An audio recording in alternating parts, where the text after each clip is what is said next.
Welcome back to another video. Here are my top tips on the Hoka Runaway Sydney Half Marathon. The first tip is a pretty obvious one, but it's to not go out too quick because the course will get a little bit tougher near the end, especially with the hills and botanical gardens, so definitely save some energy for that. It is actually scientifically proven that the people that take it easier and mentally switch off at the start of the race have a better finishing kick at the end of the race. So if you want to run a good half, you ideally want to even split it or negative split, meaning run a bit quicker in the second half of the race. Keep in mind that even though it's shorter than a marathon, it definitely is still a long race, so make sure to gauge your levels of fitness and not go out too quick. You'd rather go a tiny bit too slow at the start and then go a tiny bit too quick. But with that being said, the hills in this race, in my opinion, are not anything significant. I think the more you trick your brain into thinking that it's actually just a regular incline and nothing crazy, you're probably going to benefit from that. So don't try and psych yourself out by saying, man, this is very hilly, I'm going to die. Try and have a positive outlook, because if you have a positive outlook compared to the other peers around you, you're already at that mental advantage where they're not looking forward to the hills, where you're like, it's just another part of the course. So I feel like that's a better mindset to take into the race. The next tip is to not weave in and out at the start. So if you find yourself like, a few rows further back than you planned on being, and you have to overtake a little bit, don't stress too much, because like I said, you don't want to go out too quick anyway, and you're probably going to waste more energy going like that and trying to weave around people and going faster than slow and then faster than slow because of people interrupting your flow. I would rather succumb to whatever position you're in and then go out quicker when the pack kind of thins out and there's more space to actually overtake people. So don't stress, just stay calm and then wait for the pack to open up and then go at your own pace. Now the next tip is not talked about by a lot of people, but you actually can't cram fitness. There's no such thing as fitness cramming. You aren't going to benefit from any run that you do within 9 days of a race, so make sure to do all the quality long runs and workouts and stuff that you want to do for the race before it's 9 days to go.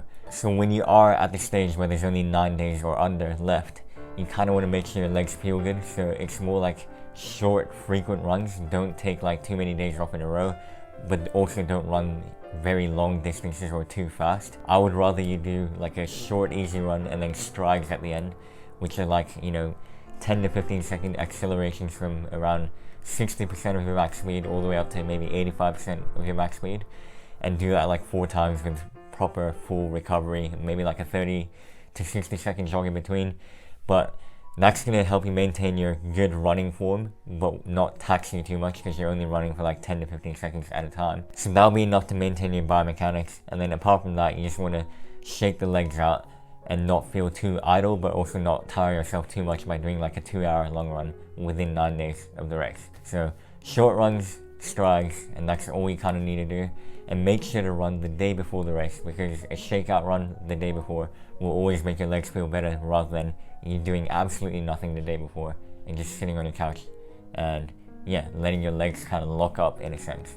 Now the next thing I want to talk about is nutrition. So hydration is pretty important the week leading up to the race. I think on race day you can be a little less hydrated, not dehydrated, but just not as hydrated as the days leading up to it. So every single day, the last 6 days leading up to the race, you definitely want to be very hydrated. And this is also talking about electrolytes and getting them in, and also just sleeping well. All the 1%ers are going to help you perform better on race day. And on the nutrition front, I think a lot of people put too much emphasis and energy into having the right nutrition and all that, but in reality, the race actually isn't that long. You're not really going to make or break your race, depending on how long you're going to take in the half marathon. But I'm at the stage where I would consider taking no gels in a half marathon, because it doesn't take long enough that I need to consider gels. But this is all different for every single person. I don't recommend no gels for everyone, but you don't need to over stress about it. If you have 1 or 2 gels, you're probably going to be fine. And it's more to do with how much you carb load the week leading up to it, and also your ability to absorb carbs into the body. So if you haven't been practicing with gels in your long runs the weeks prior, your body's probably not going to be that good at absorbing the gels into your system anyway. So make sure to not over stress about it. Just practice nutrition a couple times in the long runs leading up to the race, and then on race day just have 1, 2, 3 at most, in my opinion, depending on how long you're going to take, and then see how you go. Now my final tip that not enough people talk about is running shoe fitting. I talk about this in all my race tips videos, but if you have the wrong fitting shoe, you're not going to have a good experience in the race. You're going to have black toenails, your toes are going to hurt, you're not going to perform optimally as well. I feel like it's so common for people nowadays to wear shoes that are way too tight and short for them. I feel like a lot of people aren't really informed on what a good shoe fit is, so I just want to reiterate that a good running shoe fit is where you're locked in the heel, locked over the midfoot, over the laces, but in front of the final lace, which is here, you actually want space. So you want like a thumbs width of space here.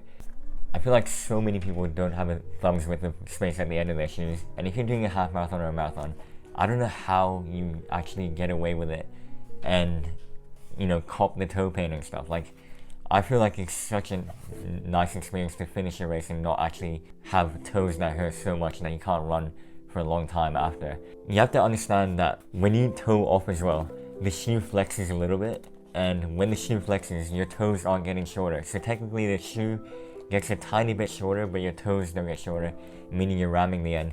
Your foot also swells when you're running a long time.